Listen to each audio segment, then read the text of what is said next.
Kami dari Universitas Islam Negeri Sumatera Utara, jurusan Manajemen Pendidikan Islam. Di sini kami akan mini riset Yayasan Pendidikan Ummul Qura. Sebelum kita melanjutkan mini riset tersebut, kami akan memperkenalkan diri kami. Sebelumnya, perkenalkan, nama saya Darul Ilmi. Nama saya Kairina Sastra. Nama saya Sufiani Nur Syamsia Putri. Nama saya Arin Putri Nanda. Nama saya Lunaya Khairunisya Brusi Tepuh. Nama saya Indri Ayu Septiani. Selamat menyaksikan. Pertama itu kapan sekolah ini didirikan? Kapan sekolah ini didirikan? Nah, kebetulan itu di depan kalian itu ada majalah tentang Ummul Qura. Coba kalian lihat, di situ ada sejarah singkat di halaman yang pertama. Oke, sejarah awal berdirinya Ummul Qura ini. Nah, di situ ada Yayasan Pendidikan Ummul Qura. Dulu sebenarnya namanya Yayasan Perguruan Ummul Qura, tapi diganti namanya menjadi Yayasan Pendidikan Ummul Qura.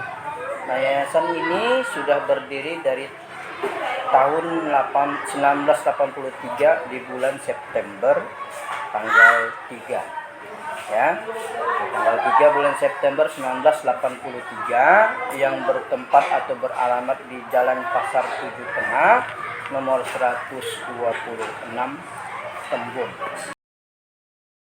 Nah, pendirinya itu namanya Haji Muhammad Yahya, dan beliau itu adalah atoknya kami. Ya. Jadi yang sekarang mengurus Ummul Qura ini, Yayasan Pendidikan Ummul Qura ini adalah generasi yang ketiga.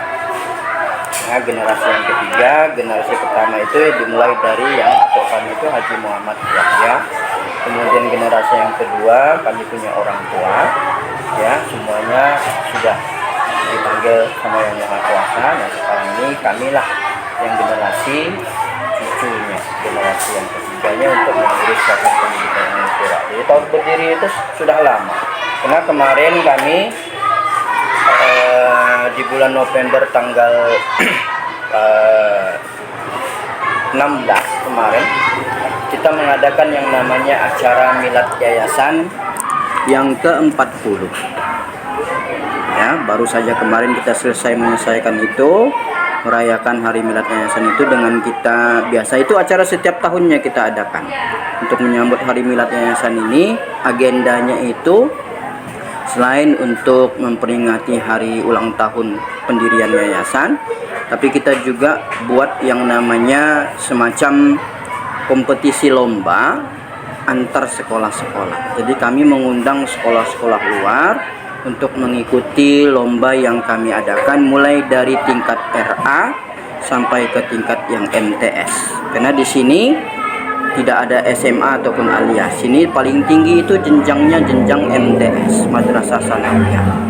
Ya, dimulai dari RA, Raudatul Atfal atau kita bilang TK, kemudian dari unit SD dan juga MI. Karena kita di sini unit SD-nya itu level jenjang SD itu ada 2. Karena payung kita itu ada di bawah Kementerian Agama, ada di bawah Kementerian Pendidikan ataupun Diknas.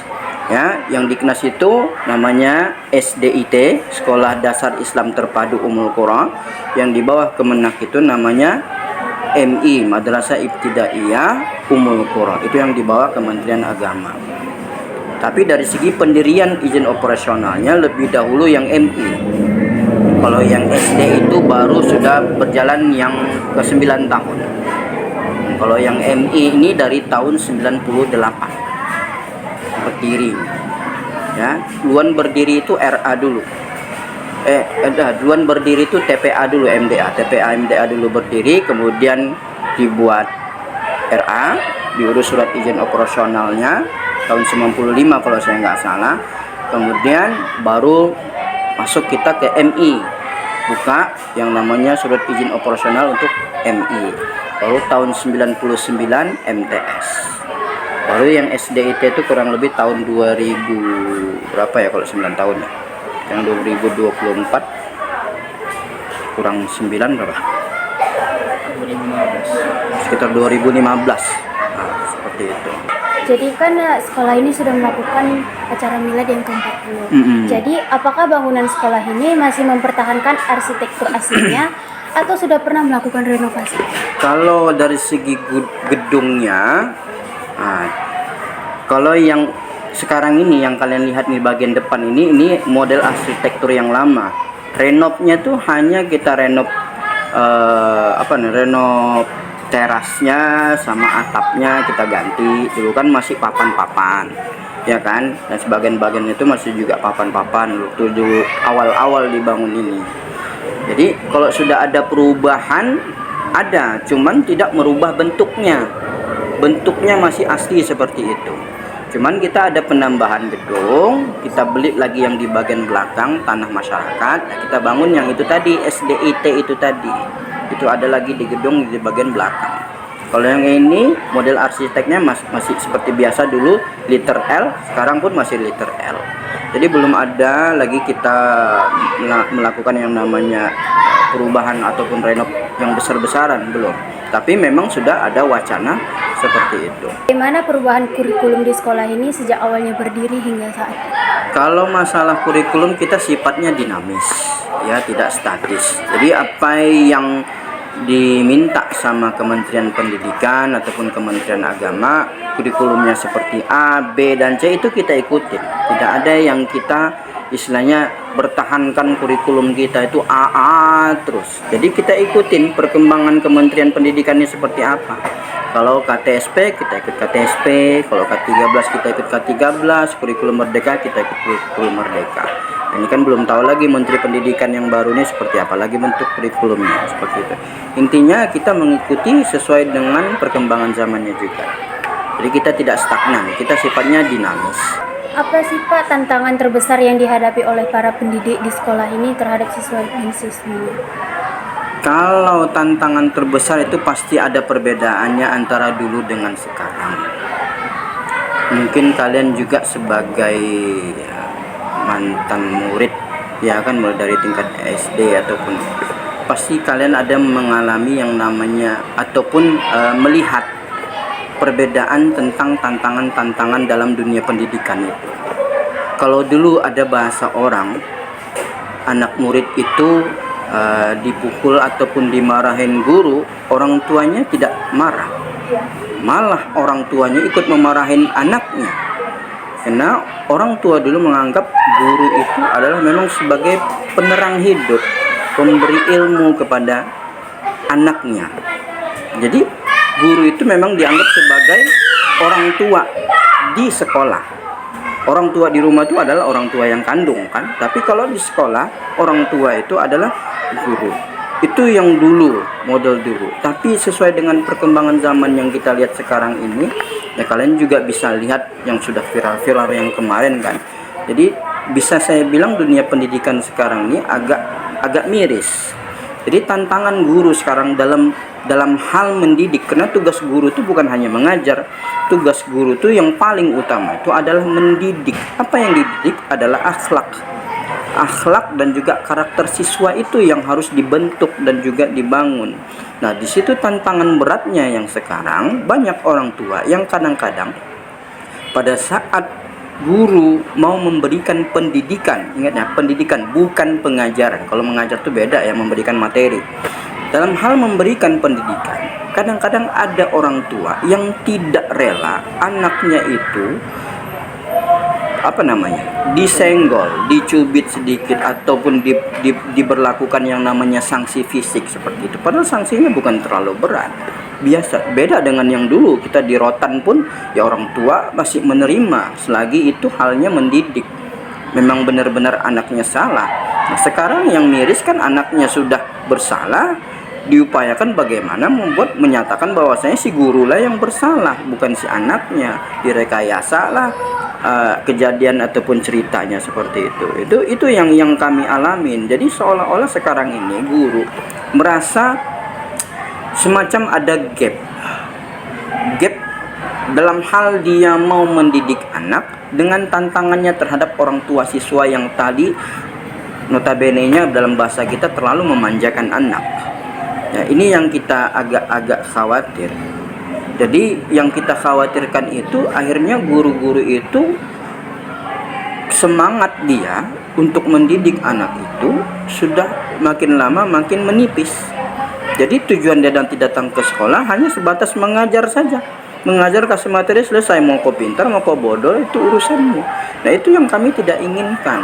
Ini tantangan kita harapkan Menteri Pendidikan yang baru sekarang ini membuat semacam aturan bagaimana gitu terhadap siswa yang sekarang ini. Kan ini dikhawatirkan juga generasi Z ini yang dibahasakan ini. Banyak yang generasi Z ini istilahnya dari segi mental mereka masih terlalu terlalu rentan. Mereka tidak siap untuk menerima suatu tantangan yang keras, yang berat. Itu yang dikhawatirkan. Mohon maaf, dicubit sedikit udah nangis.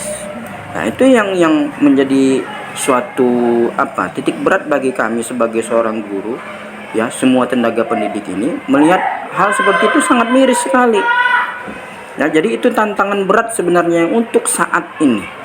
Bukan tantangan kurikulumnya, tapi tantangan untuk membentuk karakter anak bangsa ini yang sulit karena tidak didukung oleh beberapa orang tua yang mungkin ya terlalu memanjakan ataupun pingin anaknya itu istilahnya yang penting ilmu saja diajar tapi karakternya tidak. Nah, seperti itu. Banyaklah kasus. Bahkan sampai nyuruh sholat saja, kita nyuruh anak sholat, kena anaknya tidak mau, akhirnya orang tuanya protes. Ya, kadang-kadang menjadi pemikiran bagi kita, ini orang tuanya muslim apa tidak, kan begitu. Sementara sholat itu saja itu wajib hukumnya. Nabi sendiri mengajarkan kalau anakmu 10 tahun tidak sholat, wajib sudah kamu pukul. Tapi kan ada daerah tertentu yang ini masih membentak, masih menyuruh, sudah dianggap melakukan pelanggaran hak asasi manusia. Dalam ibadah mana ada hak asasi manusia? Itu kewajiban. Nah, itu yang kadang-kadang orang tua ini, kalau bahasa saya, terlalu lebay. Ya, istilahnya kita sudah capek mau mendidik anak, tiba-tiba orang tuanya seperti itu. Itu salah satu contoh. Apakah ada arsitektur khusus yang melambangkan sekolah ini, yang akan menjadi pembeda gitu dengan sekolah lain? Kami bisa saya bilang menjadi pionir untuk yang namanya program tahfiz. Jadi Yayasan Pendidikan Ummul Qura ini adalah salah satu sekolah merupakan yang pertama kali membuka sekolah dengan program unggulan tahfiz, dan itu kami lakukan tahun 2015 di wilayah sekitar sini ya. Jadi kami ini bisa dibilang bukan yang kami trendsetter lah yang membuat program seperti itu. Bahkan kami sampai dibilang orang gila. Kok berani-beraninya begitu bikin? Karena memang pada waktu itu ya kita tidak pungkiri, waktu itu kan lagi zaman-zamannya itu lomba hafiz Quran kan, ya, yang di RCTI atau apa itu. Jadi kita berdasarkan itu kita ingin, karena ini di daerah Jawa sudah ada yang sekolah yang seperti itu, sekolah khusus program tahfiz. Jadi kita semua sepakat waktu itu, oke, kita coba bagaimana. Jadi kita cari guru tahfiznya, memang agak susah waktu itu ya, berbagai liku-liku yang kita hadapin. Nah, di samping yang bilang kami nggak waras lah, ya kan, gila ya, nggak pantas lagi bahasanya, karena waktu itu mohon maaf gedung kita belum seperti ini. Mohon maaf, masih campur lah, ada kayu, ya, terasnya juga masih kayu, ya, belum seperti inilah. Jadi anggap kita ini terlalu besar pasak dari tiang, ya, seperti itu. Jadi itu program unggulan kita dari tahun 2015 itu program tahfiz Quran sampai dengan sekarang ini. Nah, setelah itu bermunculan lah sekolah-sekolah yang ikut. Nah, ada ikut program tahfiz Quran. Tapi kita di sini namanya program unggulan, bukan program ekskul. Yang namanya program unggulan itu macam tahfiz itu setiap hari kita berikan materi tahfiz itu. Nah, ada samping target-target kita lah. Nah, memang dari segi target tahfiz itu tidak semuanya, tidak bisa kita generalkan. Kita memang punya program seperti ini, misalnya di SD ya, kita punya target misalnya SD minimal tamat di kelas 6 3 juz, maksimal pun 6 juz. Ada yang mencapai, ada yang tidak mencapai, bahkan ada yang lebih capaiannya lagi. tergantung juga. Nah, untuk melakukan program seperti itu supaya bisa sukses harus didukung siswanya, orang tuanya, sama gurunya. Guru dalam hal ini sekolah. Harus 3 faktor ini, harus kerjasama yang kuat. Kalau ini salah satunya saja pincang, tidak ikut, pasti tidak akan berhasil. Nah, seperti itulah bentuk arsitektur kita. Kalau untuk program bahasa memang kita lagi coba, cuman kan itu butuh waktu.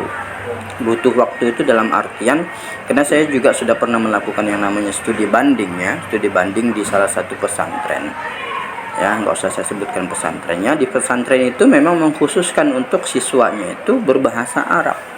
Nah, setelah saya telusuri, saya bertanya bagaimana supaya bisa berhasil itu. Ternyata dari segi gurunya saja itu memang benar-benar terseleksi, memang mampu untuk berbahasa Arab. Jadi tidak hanya 1-2 orang guru yang bisa berbahasa Arab. Itu sangat mendukung sekali. Cara seperti itu faktor pendukung yang paling utama. Di samping nanti pembelajaran kurikulum yang mereka berikan lagi. Itu faktor pendukung tuh ya itu tadi.